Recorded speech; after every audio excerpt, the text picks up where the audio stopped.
Hey, yo, Miggy, what's up? Ladies and gentlemen, welcome to another episode of Miggy Talkz. I'm your host with the most Miggy. To my right, I got the one and only Crixtian Chavez. How you doing, brother? I'm doing good. Yes, sir. Chilling. Hey, first of all, bro, appreciate you coming on the show, man. How are things, bro? How you been?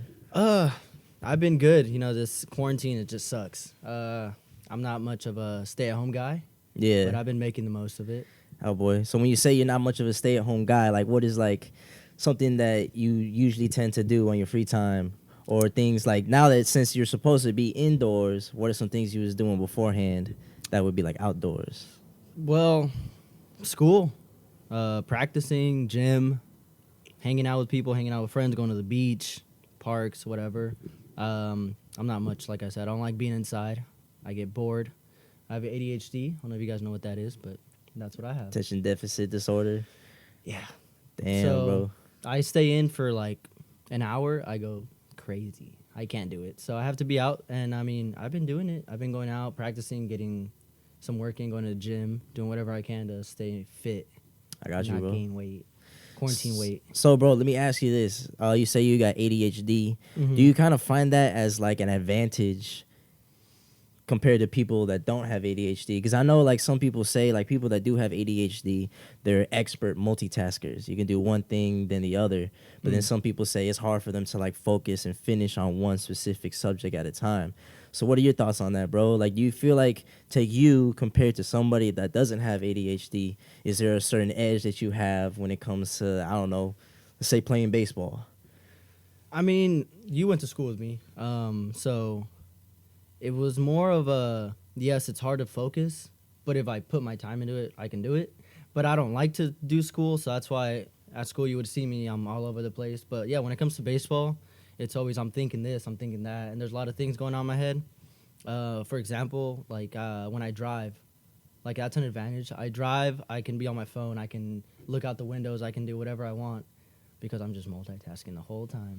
Damn, bro, I'm not gonna lie, that sounds And a little dangerous. It's not like I'm like it's not like ADHD like where you think like, oh, he's like not be able to do things, like not focus. I have a small like amount, like it's a little bit. Like it'll come out, have these like energy boosts all of a sudden, and I'll have this and this, but I don't need any like medication or any of that. So I got that's you. a good thing. Do you think like maybe just the idea that, you know, like in your sense you're talking about school is kind of like, you know, you weren't really into school, Yeah. therefore it was kind of like you didn't really put much effort into it. Do you think, say, if there's like something that like you really like something like baseball, are you able to just like stay focused on that because you're actually into it, because you're passionate about it, and because you're for it? Yeah, definitely all the time. Every time there's something I like, I'll put my focus into it. Like baseball, that's my number one thing. So what am I doing when I'm on the field? I'm focusing on what's going on, outs, this, and this. So it just comes to whatever I want. Like video games, I can focus on video games, you know, having to pay attention to what's going on, Yeah. pressing buttons. Like there's people I can't do that. And it comes easy to me. It's not a bad thing. So- ADHD people think like, oh, he's crazy. Like no, like I'm just normal. I just have a little bit of it. And Yeah. you'll notice it. Okay. So you feel like it's kind of just like a mindset, like something that you could Yeah. change your mind for. Like a little switch. Yeah, like say, I don't know, maybe if there's something that you weren't so into, but you thought, you know what, for maybe like 5 minutes or for 10 minutes, I'm just going to get my all into this, focus just on this. Like, and whatever it is, I'm going to be really good at it and I'm going to be really productive with it. Are you able to do that? Yeah. Is that something that's possible? Yeah, I can do that all the time. Okay. It just comes to if I want to do it or not. I got So you. like when it comes to listening to a teacher, it's You like, just no, be I don't spacing wanna out do a that, lot. yeah. Because it's I like just zone out. you're sitting in class for a really long time. Yeah, I can't do that. I can't sit for a long Yeah. time. Like long car rides. Those are worst. terrible. Those are bad. If I'm not driving, Yeah. they're the worst thing that can ever happen to me. Long car drives. Bro, I know for a while, like, fidget toys, those were like a huge Those don't work thing. for me. They didn't work? No. Damn, okay. I mean, I fidget, but I don't physically do a fidget toy. Like you'll see, like if you hang around me, like you'll see a lot of things in my mouth. Like I like chewing on things, Yeah. and I like little clickers.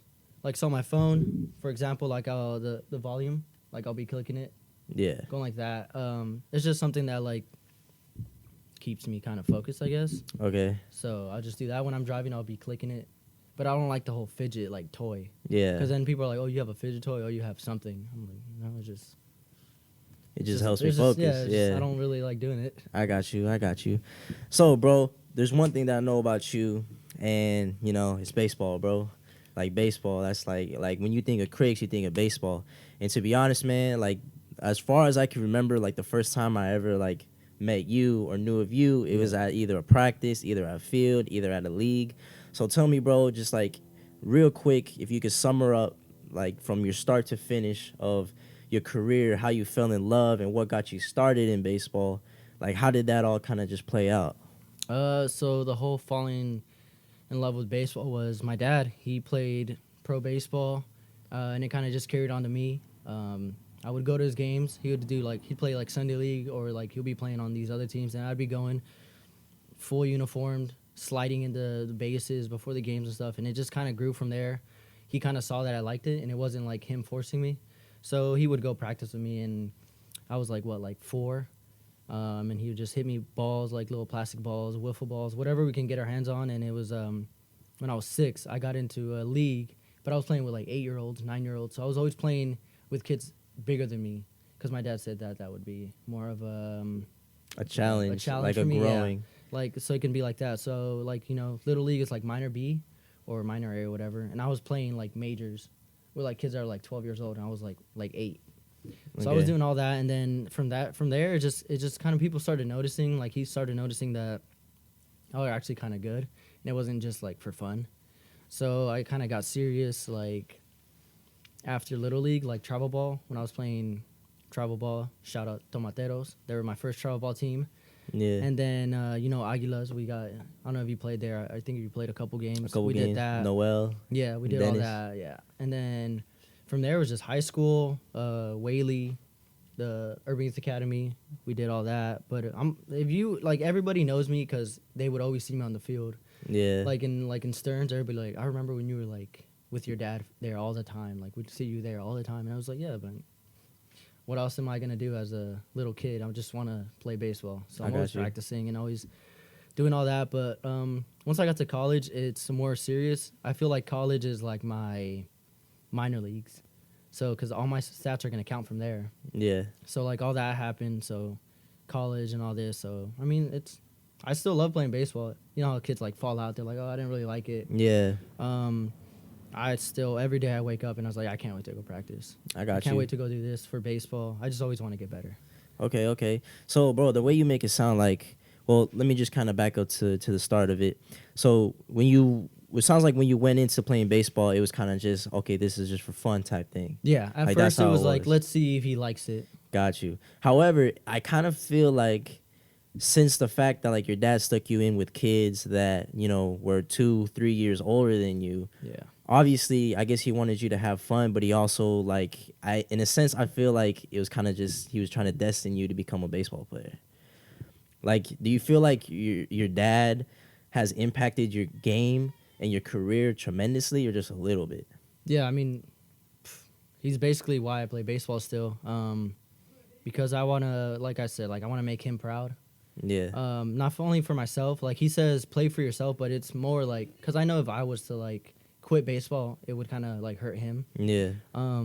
So I play baseball because I love it. I play it because I know he wants to see me later on, hopefully, getting drafted and playing Major League Baseball. Yeah. Which is a small chance, but I mean, nothing's impossible. It's a chance. Yeah. Never say never. Never, like JV bro. said. JV. I got you. Bro, so you're talking about how you were playing with kids that are like so much older than you. Was that like very beneficial, do you feel like? Do you feel like, if anything, that was probably one of the biggest growing factors that you could have ever had in your game? Because and for me personally, like throughout my career, it was always, I try to find people that were better than myself. Because if I were the best person on the team, I wouldn't grow. Yeah. I wouldn't get any better.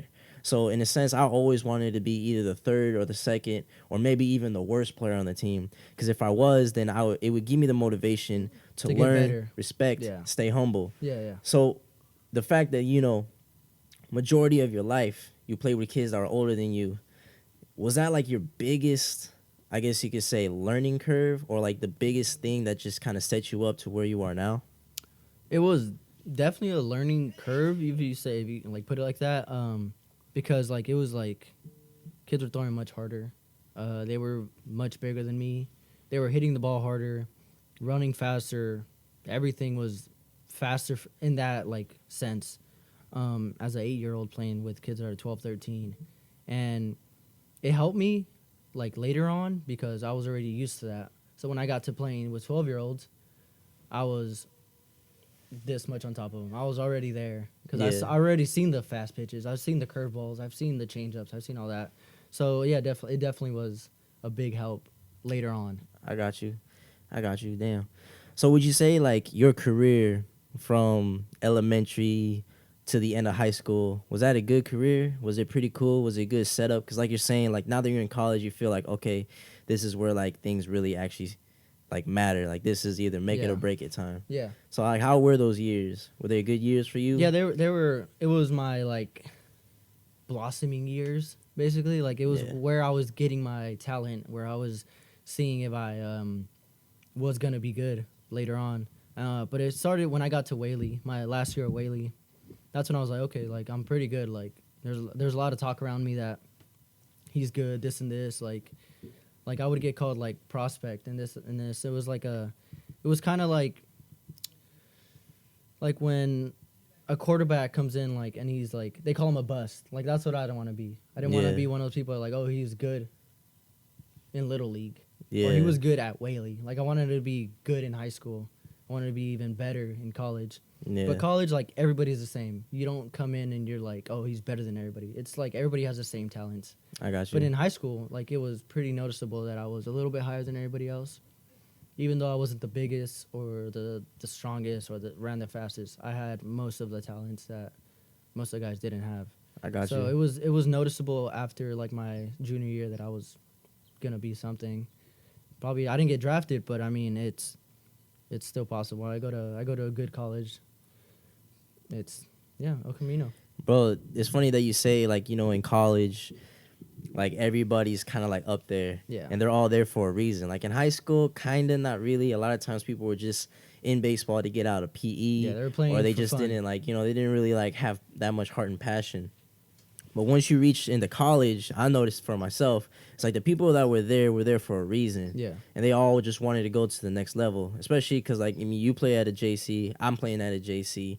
The goal for us is to go to, you know, a 4-year or to even get drafted, like you said. And so, like, everybody there has the same goal. A lot of people, like, physically, they're all, like, you know, in the same place, and they've all been playing baseball for about the same years. Yeah. So I just kind of want to know what your input is on like what separates at the JC level, like what separates the people that are just going to stay at the JC level or the people that are going to excel, go on to the next level or go into the show. Like what is like that deciding factor? Is it how hard they put in the work? Is it mastering the mental game of it? Because if anything, bro, I noticed it's like it's become so much more of a mental game than it is a physical.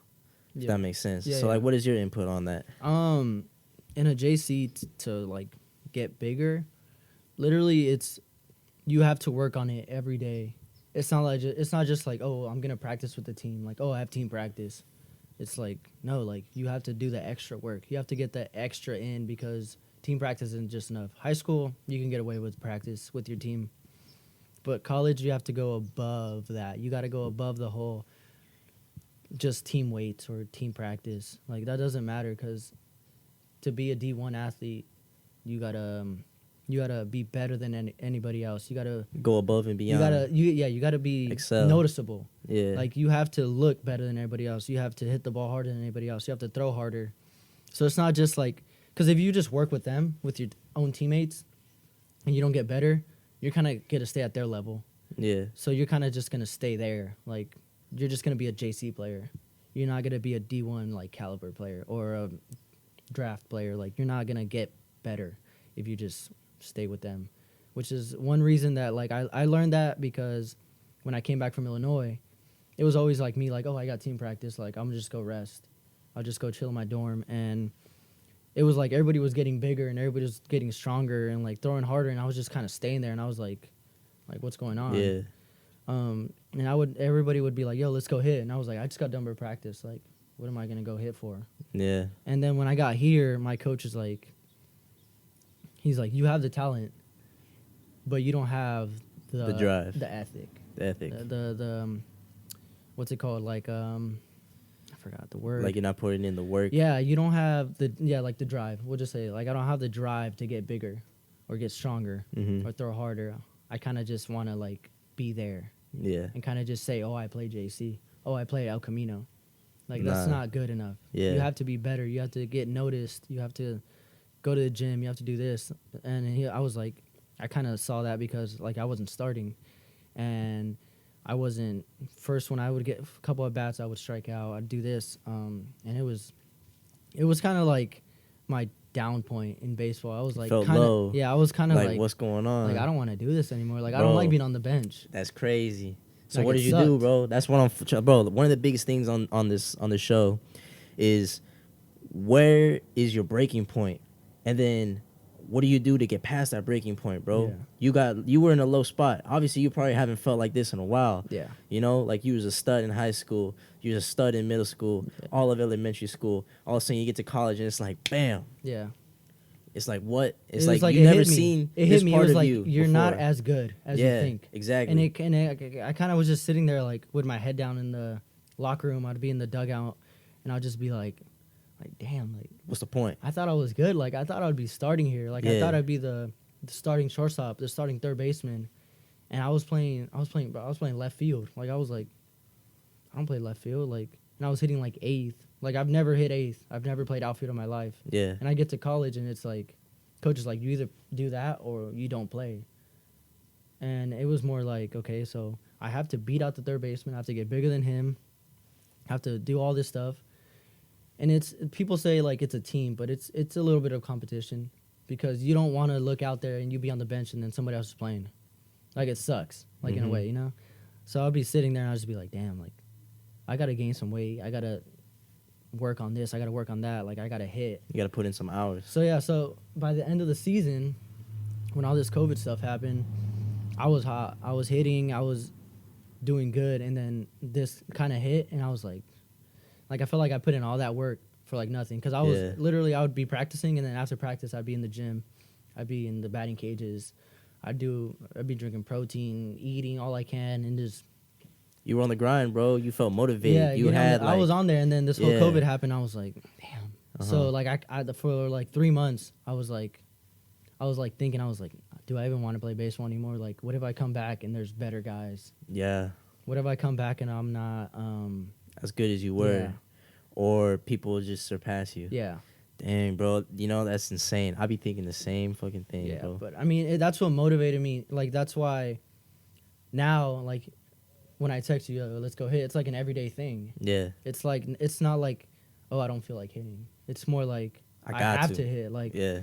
It's like not a- I'm it's not an thinking, option. like Jeter once time, I think he quoted, he said, you can have all the talent in the world, but there's probably somebody out there that works harder than you. And I was like, yeah, I mean, people tell me I have talent, but I probably don't work as hard as somebody that doesn't have talent. Yeah, So, I mean, that's when I was like, I have to have the talent and the work ethic exactly. to get up there. Bro, that's Because facts. talent can only get you, what, to So far, past high school? yeah, And I didn't want to be one of those guys who's like, oh, I played in high school. Like, I played at Wilson. I was a starting third baseman. Like, oh, wow. Like, I want to be like, oh, I got drafted. I played El Camino, got drafted. I went to a D1. That's what I want to say. Even if I don't make it to the big leagues, or I'm not a star in the big leagues, I want to be like, at least like, oh, I surpassed all that. you and you actually just made it. when you put up your cleats, you don't want to be like, damn, if only I went to that field Yeah. one more time. If only I took one more swing. If only I Exactly. spent one more hour, bro. That's crazy, bro. That's Yeah. like that was my mentality last year, bro. Mhm. I would wake up, go to the gym before I went to class. Yeah. Then after class, I would go to my personal trainer. After personal trainer, I'll be hitting in the cage 10 minutes before practice. Bust my ass at practice. After practice, I'd be on the track running 2 miles. After 2 miles, I'd be in the ice tub for about 30 minutes. After being in the ice tub, I was in the library doing homework. After I was in the library doing homework, I was home FaceTiming my ex-girl. That was Yeah. every single day, No, bro. people think baseball is like a game, but it's not, a bro. job. It's a lifestyle. Yeah, it's a lifestyle. It's a job. Like when when guys are getting $300 million contracts, it's not because they lay around and they're good. It's because they work. Yeah. Like you'll see guys like Albert Pujols. He's a multi-millionaire and he still wakes up at 4:30 in the morning to go practice. It's crazy. And hit when he has literally All the money in the everything. world. He has everything. Status. Like, what does he need? But Oh. it's just that drive that they still have because he wants to accomplish milestones. He wants to do this. That's basically like guys that don't make it in the big leagues. Like they'll be good like drafts. They'll get drafted high, but don't make it is because they don't have the work ethic. Like they got drafted and they're like, oh, I got drafted. Like Damn. I'm good now. Yeah. But you want to get drafted and be a superstar. You want to be a Mike Trout type player, You right? want to go down as a legend. You want to, yeah. That's where I'm trying to be, and then being lazy is not gonna help. And I'm kind of lazy. I'm not even gonna lie. No cap. I'm lazy. Like I'll wake up sometimes. I'm like, bro, I don't want to do this today. Hey, bro. But then I go and look at videos from my high school and all that, and I was like, damn, I was good back then. Why? Because I would practice. Like it was an everyday thing. Like people think in high school like it was easy. Like it's not that easy. Just being like that guy. Like there was a lot of pressure on me. Like if you think about it, like it was always like when I would come up to bat, it was always like Crix is gonna get a hit, and if I didn't, I feel like I let people down. And that's how kind of I am in college. Like I go up to hit, like they have all these expectations on me, and I fail, and it just like It's like, sucks. damn, it's not a good feeling. Even though 3 out of 10 at bats, you get 3 hits out of 10 at bats, you're a good player. Yeah. But like I want to have like 5 hits every 10 at bats. So that's why I'm saying like I have a lot of expectations. I have a lot of pressure on myself. I expect a lot from myself. Yeah. Like I don't like having a bad game. Like, oh, you got next at bat. No, it was this at bat, and I messed it up. There you And go. People like, yeah, there's another at bat. There's another ground ball. Like that at bat could have been where the scout was looking at me, and I strike out and he dips. Yeah. Or I missed that ground ball and he dips. Mm-hmm. And that's what like is in the back of my head all the time. Like Damn. make sure, like I gotta make sure I'm doing everything right because I don't know who's looking. Yeah. Like I could be practicing at Hermosa, getting some ground balls, hitting. Like I don't know if there's a scout playing tennis next to the courts or the batting cages or whatever. Like I have to be good all the time. I can't be like, oh, I don't feel like hitting. I'm just gonna do these little like lazy half-ass routines. Yeah, everything. like I gotta be there ready to do it, even if I'm tired. Like right now, like my back is killing me. My legs are like sore from the gym, but You still gotta push through. I woke man. up today and I icy hot, a little bit of ice. Let's go. I'm ready. There you go. There you go. Dang, bro. So, like, obviously, it seems like there's a lot of pressure that you feel like you have, and there's a lot of weight. There's a lot of people that you put on your back whenever you put on your cleats and you go out and you work out. Yep. There's a lot of people that you play for, not just yourself. So, I guess, like, the last thing that I kind of want to bring up is when it comes to, I guess you could say, like, superstardom or anything like that, I feel like marketing yourself. You create a brand for yourself. Like, let's talk a little bit of the business aspect of the game, bro. Mhm. It's like Albert Pujols became Albert Pujols because of, Home runs. the way he promoted himself. Yeah. Like, he became a home run hitter, a home run king. So he recognized that. So he made a business out of it. You know what I'm saying? So it's like, what are your thoughts on that? Like, say if you were able to get to the next level, all of a sudden you not only is the team that you're playing for kind of like the brand, but also you yourself become a brand. You yourself become a business. So, like, when you get endorsement deals from, like, different commercial companies or things like that, they don't necessarily look for the team to help promote their product. They look for the individual. They look for the player. Yeah. So in order to do that, you have to build kind of like a reputation, and you got to build, like, you got to market yourself. So what are your thoughts on that, bro? Is that true? Like, say, for me, should I be posting more baseball-related content? Should I be doing more, like, fitness-related content? Because then I build my brand as a baseball player to try to, like, get myself more popular. Because, like, think about it, bro. Like, people that go down in legends, especially in the athlete level, are people who have the fans, people who have that fan base. Yeah. And the way you create fan base is by marketing yourself, by getting yourself out there. You know what I'm saying? So, like, what are, like, do you know of any, like, pros or, like just people that are up high in, like, the sports that, like, they use marketing as a huge tool to why they are so successful? I mean, in baseball, not really. But I mean, like one of my favorite players is Lindor. And why is he known? Because he's good. They call him Mr. Smile because he's always smiling, always having fun. There you go.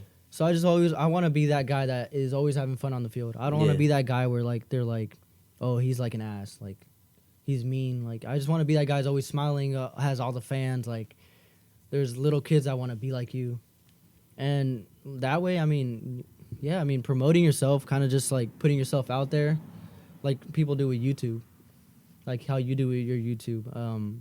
I like posting stuff about me hitting, about all this stuff, and I might not be big now, but maybe later on it would help.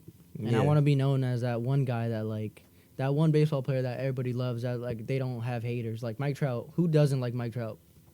Nobody, man. But I mean, like then you go to like that's his character though. Yeah, he's just like a likable type of person. He's a likable guy. Like he's I'm not even an Angels fan, and I like Mike Trout. Like I would if I would see Mike Trout on the street, I'd be like, yo, I need a picture. Yeah. Like oh, I need a signature or whatever. But from like a past experience, I've hung out with Francisco Lindor.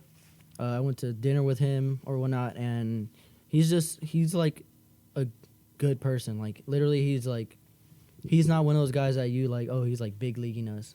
Yeah. Like he's like super humble, which was like weird to me because I never hung out with a baseball player before, like outside of the field, and he was just super humble. Like even though he paid for me and Matt Rivera are one of our coaches. Yeah. He pulled out this wad of cash. It was like this thick. And he was like, I'll pay for it. And my coach was like, no, I'll pay. He's like, no. I took you guys out, so I'll pay for it. It's fine. Damn. And I was like, this dude has like $3,000 in his pocket. Like,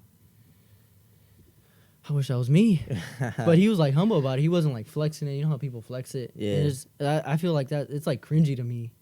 To flex like you see money rappers like and stuff flexing it. I'm just like bro, like for what? Like we get you have money, you don't have to really like do all this stuff. And that's when I feel like there's like those players I don't like. Like there's some players that flex their money. Yeah. And it's not a good look, in a way. It's not good for the brand. Like, who doesn't like Derek Jeter? Everybody but then you go to like Jeter. who doesn't like A-Rod? I'm an A-Rod fan. Yeah. Besides the whole steroids and all that. I was about to say, I know a lot of people steroids. Yeah, steroids are cheap, steroids. but steroids don't make you hit. That's facts.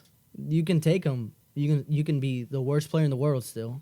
You can be big, but you're not gonna hit. Yeah. Barry Bonds, he might have taken him, but he's always been a home run hitter. He's always been able to hit the ball. Yeah. So I mean, it's not. I'm an A-Rod fan because of him. So I like him. There's a lot of people that don't like him, but they don't know the truth. Like it's not that easy. I got you. You gotta have them like the haters. A better me is natural, baby. Yeah, you gotta be better natty. me is steroid free. You gotta be natty, but yeah, I would love to be a guy that everybody likes, that everybody looks up to. I think that's good, bro. That's definitely like a sign of maturity too. Cause bro, like I'm not gonna lie, bro. Younger you, hell nah. I know for a fact you'd be the one flexing your fucking money on a Rolls Royce and all that shit. Yeah. But it's good, bro. It's good to see that you actually want to be a positive light in the world, and if anything, bro, I respect that a lot, and I think that you can make that shit happen. So, bro, what are the plans for the next 5 years, bro? Where you see yourself in 5 years? Next 5 years, what would I be like 25, 26 maybe? Just starting hopefully settle down, starting a family. Playing baseball, hopefully still. Cause I'm not gonna stop playing baseball till I can't tie my shoes anymore. That's good. Until it's like over. Got you. So I'm gonna keep playing. Depends on how far I make it. Hopefully within the next couple of years, I'm playing pro ball. It's not impossible. So hopefully that, yeah. Cool, bro. Cool, man. I'm excited to see how that all turns out. And if anything, bro, like I'll be back. I'll be there on the journey with you, bro. Like, I'll be back my here. dream's still alive. You gonna be back here? I'll be back here. Bro, you be back here. Maybe I'll have my big old studio and shit. We'll bring you in on some Joe Rogan type shit, bro. Hopefully. It's gonna be lit, man. It's gonna nice be little lit. microphones with the little puffy little thingies. pop filters. Yeah, it's all good, bro. Call these the humble beginnings, man. This is where it's at. Well, hey, bro, tell you what, man. Look, I really appreciate you coming on the show, bro. Shit was lit. You know, after this, we about to go take some swings, Yeah. get some work in, because, you know, we never Grind don't sleep. stop. And yeah, bro, I appreciate you coming on. You Thank know, you for having me. make sure you do your thing. Stay up, keep doing what you got to do. And y'all have a good rest of your day.